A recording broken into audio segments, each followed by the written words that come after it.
This issue that we're talking about was dealt with. President Lyndon Johnson believed, he believed strongly. All right, now I want to tell you, Johnson grew up like my dad did during the Depression. Lyndon Johnson was only a little bit older than my father was. He grew up during the Depression, and he came to the conclusion that if you could just give people the food they need and the housing and the clothing, give them prosperity and they'll be happy. I went through Lyndon Johnson. Mr. Lyndon Johnson was president for about 6 years, a little bit less than 6 years. During his time, the country prospered, and everybody, mostly everybody, was unhappy. This is in your book book. This is standard history, not just my opinion. Rioting occurred in the streets.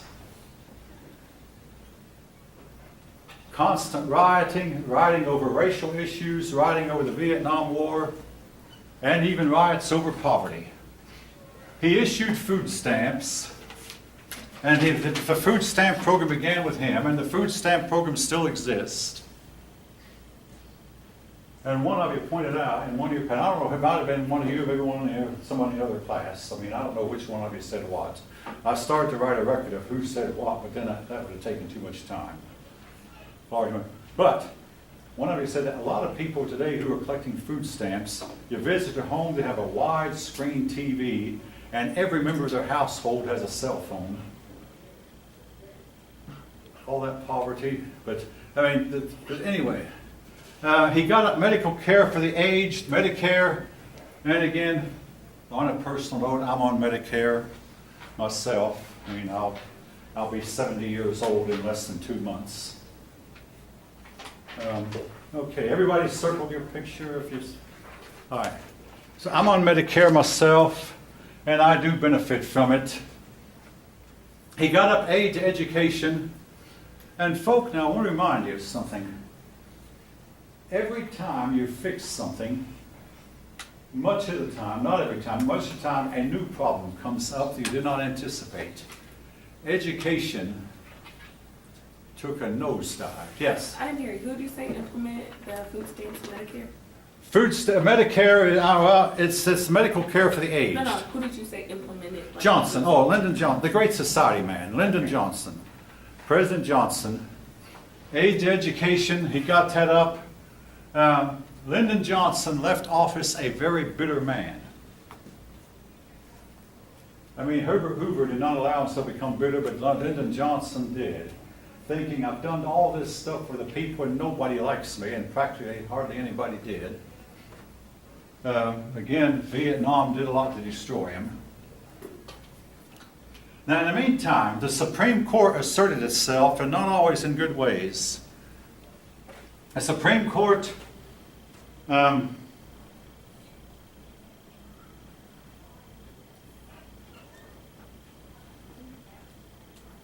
let's see. Oh yeah, right here. Some of the decisions gave rights to criminals, particularly they favored the accused. The Miranda decision said that a policeman who arrested a man had to explain to the person, man or woman he arrested, that you have the right to remain silent until you've had the advice of counsel. In other words, you don't have to talk to me. Anything you say can be held against you in a court of law. The Miranda was something that was used for, maybe 30 or 40 years. Eventually it's superseded by something else. But cops had to explain to the accused that they had rights. Anybody who was arrested illegally was turned loose. For instance, if it was found that the cops had planted a microphone inside your home or tapped your phone line and were listening in on your phone conversations and you were guilty, you were to be turned loose. Again, this was the Supreme Court trying to, you might say, bend over backwards to protect rights. It favored the accused. Now, I want to insert something here. Largely, partly, I think, as a result of Miranda, crime became worse. Also, the Supreme Court, for all practical purposes, outlawed, but they did not outlaw the death penalty. They set a standard for it so high that no state could meet the standard. It took the states 10 years. But from 1967 to 1977, nobody was executed in this country. And during that time, Charles Manson committed his big murder of actress Sharon Tate. Tate was about 8 months pregnant, and she begged for the life of her baby and begged for her life too. But the Manson people killed her, hoping to start a race war. And this reminded people that, hey, the victims have rights also. It's not just the criminals have rights, so do the victims. Charles Manson was given a life sentence. He died just a short while ago, of old age probably.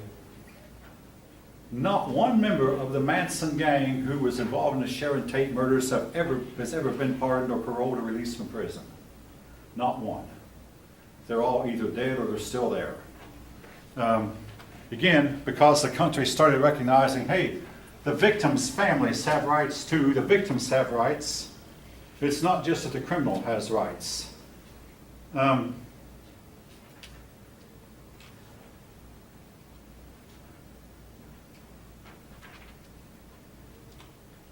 right. I will say that now the Supreme Court, folk, now they can vote a law, if they can vote something 5-4, and it's impossible to overturn their decisions. They rule with more authority than anyone should have in a democracy. When was the last time their decision was overturned by an act of Congress? Nobody knows, hardly. I can tell you, it was 1912.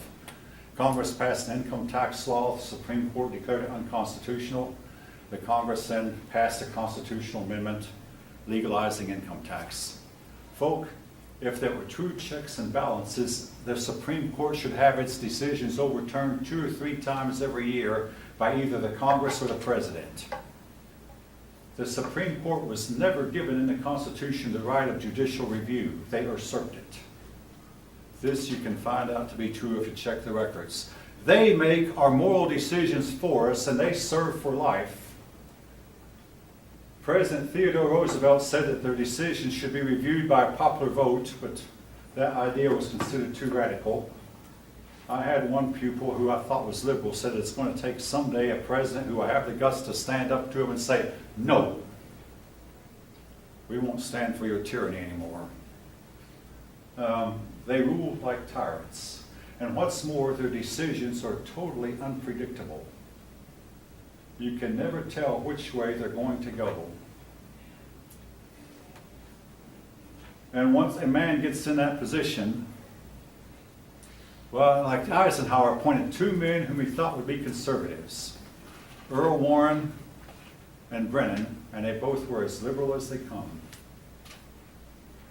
Ike said in later life, hey, I made 2 mistakes. Those 2 mistakes were Warren and Brennan. And to think Earl Warren had been a conservative until he got in a court. You never have a case where a man appears to be liberal and put him on a court and he turns out to be conservative. But we've had case after case where a person will get on that court and turn out to be liberal, whom we thought was going to be conservative. You can never tell what they're going to do once they get in that position. And they are unaccountable. The House is accountable to the voting public. Senators are accountable to the voting public. The President is accountable to the voting public. The Supreme Court is accountable only to their own deaths. To nothing, basically. They favor the accused. They outlawed Bible reading and reciting the Lord's Prayer in public schools. They took poll after poll for years after that decision. It was made in the summer of 1962, and anywhere from 60 to 85% of Americans disagreed with the decision.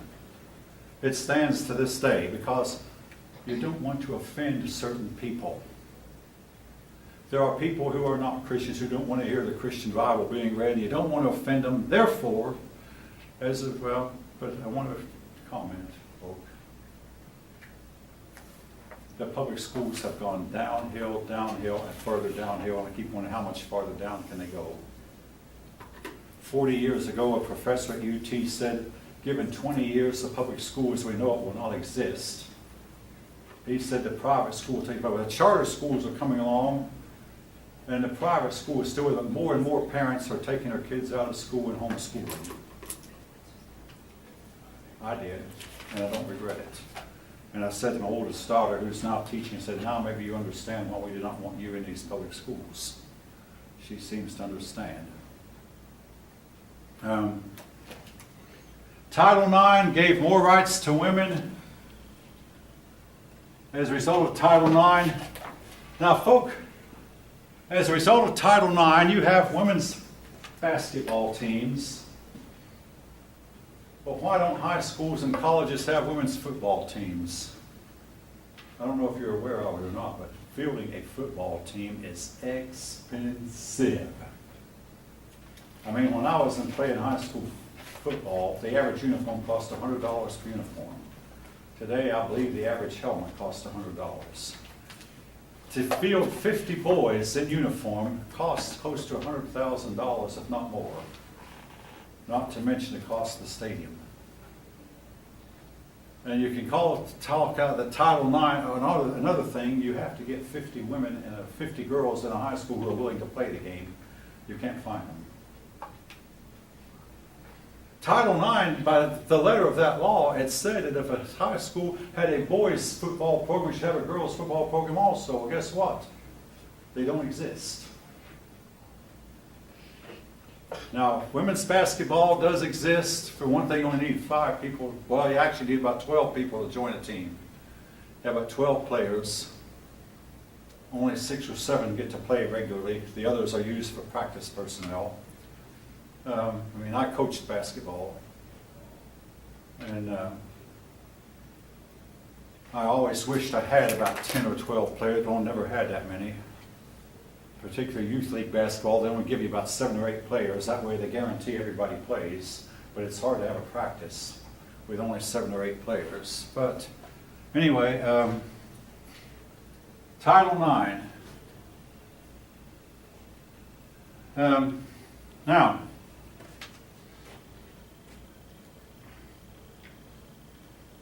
the black people organized sit-ins. That is where they go into an all-white restaurant and just sit down. And as to basically hope to be served, or they maybe just sit down and take up space to interfere with that restaurant's business. The purpose of it was to make that restaurant serve blacks also. Now, a lot of young white men joined the sit-in movement and went into all-black restaurants and sat down to interfere with the restaurant because they said, tell the owners of the white restaurant, we really want you to serve blacks also because we believe that blacks have rights. So a lot of whites joined in the sit-ins. Not many, but some. But they would sit in. The Freedom Riders went around riding on buses. You might say, what's the big deal? They refused to sit in the back of the bus where the blacks were supposed to sit. They would get on the bus and sit in the front. And if a white passenger got on, once they'd filled up the front of the bus with black passengers, the whites who got on had to sit in the back of the bus. And again, folk, yes, the blacks did have grievances that needed to be organized. And I'm not going to knock them for doing it. But the Freedom Riders were oftentimes beaten up. So Robert Kennedy, President John's brother. By the way, when John Kennedy was president, we had 2 presidents. Their names were John and Robert. All right, I'll leave that at that. Yeah. But Robert did a whole lot of the work of the president while his brother was in office. Well, his brother was womanizing, among other things, and Robert was trying to cover up for him. But anyway, Robert Kennedy sent the National Guard down. Robert Kennedy was Attorney General. He sent federal marshals to help restore order to keep the Freedom Riders protected. They made a march on Washington, and Martin Luther King was at the march. And that's when he made his famous I Have a Dream speech. When they marched from Selma, Alabama to the state capitol at Birmingham, Alabama, violence got so bad that President Johnson called out the Alabama National Guard to protect the black marchers. Now, folks, this is in your book, and it's known now to be true. The FBI spied on Martin Luther King and tried to convince us he was a communist. And also, I have to say this, well, I guess I do, Martin Luther King was known to be unfaithful to his wife. The FBI knew about this also. J. Edgar Hoover had collected all this dirt on all the people he could, and it helped him to stay in office till the day he died. But J. Edgar Hoover, who led the FBI for about 40 years, did a lot of spying on black leaders. The Civil Rights Act of 1964 also gave rights to women. In fact, women benefited because as blacks demanded their rights, other groups joined in, and the Indians, Latin Americans, Latinos, Chicanos, and women, these people moved in and they claimed their rights also. And more rights were given to persons who had had their rights denied to them before this time.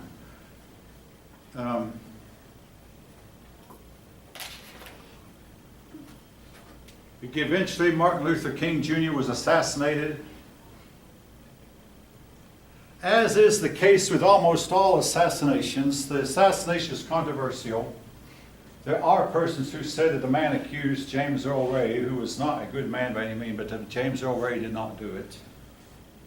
And there are persons who have stated that J. Edgar Hoover was behind the plot, the director of the FBI. Now again, that cannot be proven, folk, but it can be suspected. If you go into detail, and I once tried to study in detail, James Earl Ray denied it till the day he died, but then again, James Earl Ray was not the best example of humanity. All right.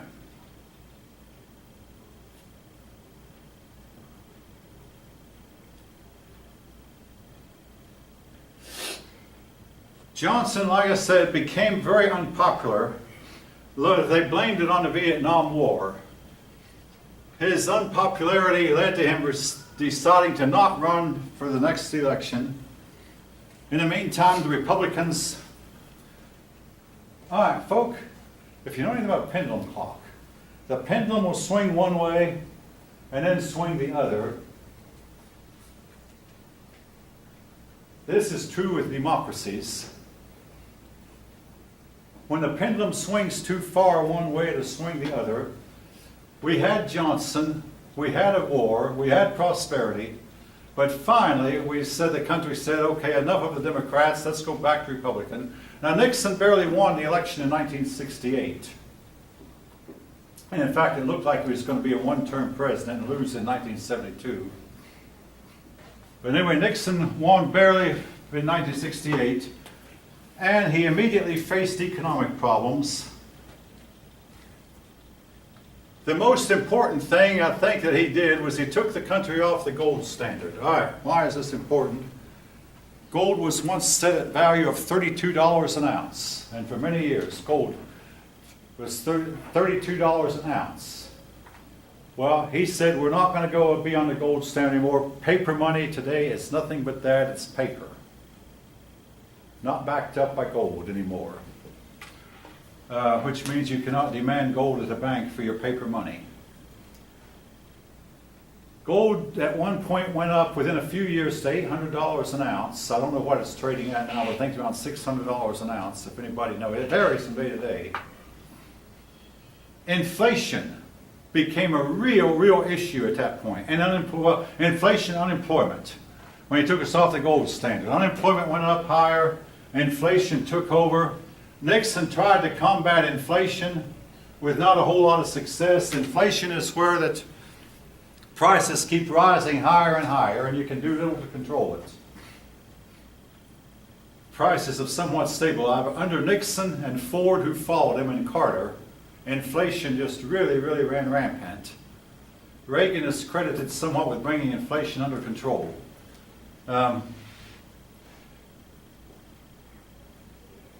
Personally, I have a gut level feeling that taking the country off the gold standard was a huge mistake, one that we're going to pay for later, but we'll see.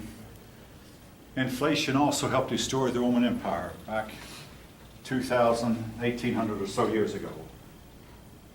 Now, one thing that helped make inflation worse was gasoline prices went up. Now, folk, I can remember, for many years, gasoline prices sold at 28 cents a gallon, sometimes as high as 32 cents, between 28 and 32 cents a gallon. You might think that's cheap, but we did, and they was kept down there for many years. But we were getting a lot of our oil from the Arabs.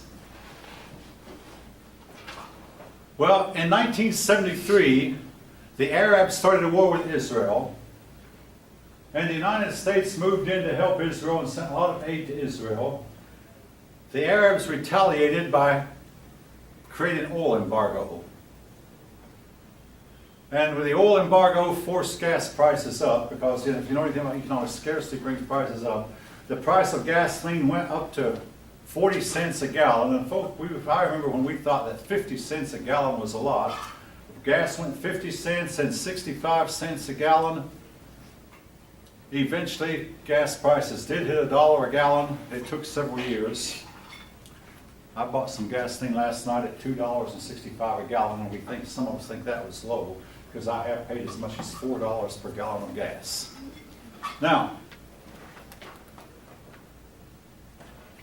someone brought up in this morning's class, did our country not deliberately try to raise the prices so that they would have more money to drill for oil? That might be the case.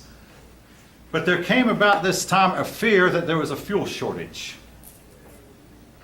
And we had to drive 55 miles an hour. We had long gas lines at pumps. Now, folk, I had a pupil this morning who remembers the long gas line. We'd go to the gas pump and have to line up back on the street because the line was maybe an hour long. And while you were parked, you'd oftentimes read, they didn't have cell phones then, but you'd read a book or maybe whatever it took, listen to the radio, whatever it took to entertain you. But you would move up a few feet, and then you might get distracted by the book you're reading, and somebody behind you beep, hey, it's time to move up, and you'd inch up, and after about an hour of sitting in line, you'd get your gas to the front of the gas pump and buy your gasoline. I remember saying to some women I was carpooling with that I have the money to pay for the gas I need to buy, but I'm not sure I can buy it because I'm not sure there'll be any available. But there was a fuel shortage, and everybody said we're going to run out of fuel. And I remember reading a U.S. News and World Report magazine dated December 1972. They said, within 50 years, the world's oil reserves will be run out. All right. 1972. 47 years have gone by. Are we about to run out of fuel? Anybody know? We discovered that the earth beneath our feet is turning out oil faster than we're consuming it. But the oil we're getting today is harder to get to and more expensive, but the oil is there. And we have vast, vast reserves of oil we've discovered in the Dakotas that our last president would not allow us to get out because it might harm the environment. Our present president is trying to get it out, but the courts are standing in the way and tying it up in court. But the point I'm making is we have more fuel and more oil than we can use. And we're not about to run out. All right.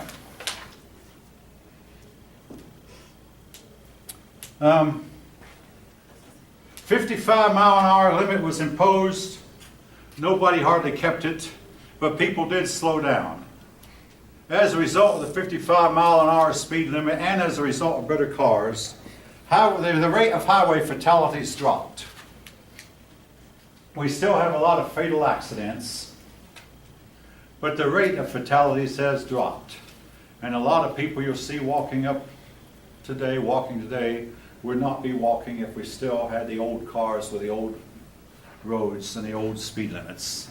Well, the speed limit eventually came back. Ronald Reagan did away with the 55-mile-an-hour speed limit and got us driving 60 and 70 again. But out west, places like Nevada and Arizona and Mexico, there used to not be a limit. But today, even they have limits. Now, Richard Nixon did a lot to clean up the nation's lakes and rivers. When Nixon took office, a river in Ohio got so polluted with chemicals it actually caught fire. Today, our lakes are a lot cleaner. Fish are returning. Now, I want to ask, have any of you seen Ducktown, Tennessee, or familiar with it? In the 1930s, they found copper in Ducktown. They started mining the copper, and Ducktown became like the moon. No plant life would grow there, but today, Ducktown has been restored. Plant life is growing. The copper industry it's still there, but they fixed it up to where the copper does not pollute the place anymore. Lake Ocoee died. I mean, the TVA dammed up the Ocoee River and the lake. All life on the lake stopped thanks to Ducktown, but life is being restored to Lake Ocoee. Your lakes and rivers are being cleaned up. Now, folks, be careful of it. A man at Lockheed once had a solvent cleaner that he was through with. He'd used a solvent to clean off some airplane parts. He didn't quite know what to do with it, so he just poured the solvent cleaner down the drain. They fired him. There was a procedure he was supposed to follow. He was supposed to have given that solvent cleaner to the disposal, and the disposal then would have taken care of seeing it was disposed of properly. But it was not supposed, because if it went down the drain, that man would have found its way to the river. Well, this practice has since been outlawed. Our rivers are a lot cleaner than they were. Our air, folk, we have 10 times more automobiles than we had in the 1960s, but the air we're breathing is cleaner. I do not see any of you wearing gas masks. Now, if we were in China today, and keeping the Chinese people go around on bicycles, they have a lot more bicycles than we do and a lot fewer automobiles. But if you lived in China, you might be wearing a gas mask. The air is unbreathable. We have cleaned up our industries. The city of Pittsburgh, I mean, where my ancestors lived, used to be called the Smoky City. Smokestacks, polluted the air. They turned white buildings black. And they turned pink lungs black also. Well, today, Pittsburgh is cleaned up. They started passing their anti-smoke laws. At Lockheed, we could spray paint, but we had to have real special vents on the walls to make sure that the air could get in and out, but the paint could not leave. So we'd keep the paint inside the spray area, and the workers wore masks to protect them. And the spray did not get out. Our automobiles, they burn the fuel that's sent into them, and they're almost smokeless. I've been downtown about 5 or 6 times. Downtown Atlanta, you can breathe. 50 years ago, you went to downtown Atlanta, you'd have a hard time breathing the air. Today, we have more, the city of Atlanta has more cars than it had then. We have cleaner air. A lot of that is thanks to some anti-smoke laws that were passed by Nixon. It began with Johnson. Johnson made laws that forced automobile companies to put out cleaner air, cleaner emissions. And as time has gone on, the emissions have gotten cleaner and cleaner and cleaner and cleaner. Till the days these cars do not put out much of anything that could be called smoke.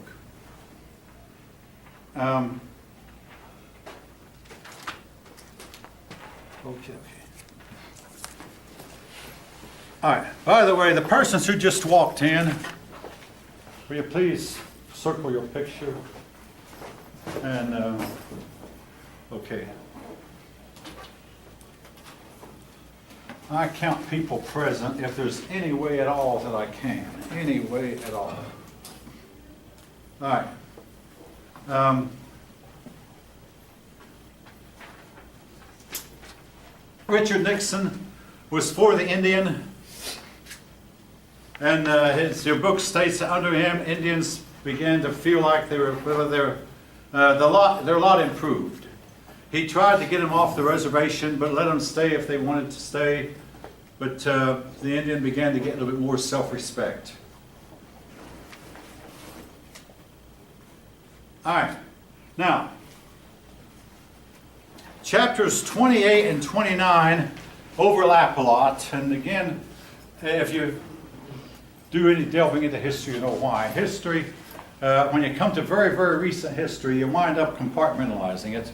And chapter 29 is really a rehash of Kennedy's, Johnson, and Nixon administration, but talking about a different topic within that. But again, our world history books do the same thing. It's just simply the way that we have to write history. And I'll say this, When I was studying in high school in the 1960s, they would write about the 1950s. But if you read today's history book about the 1950s, what they're saying today about the 50s is much, much different from what they said then. Yes, history does change as time goes on.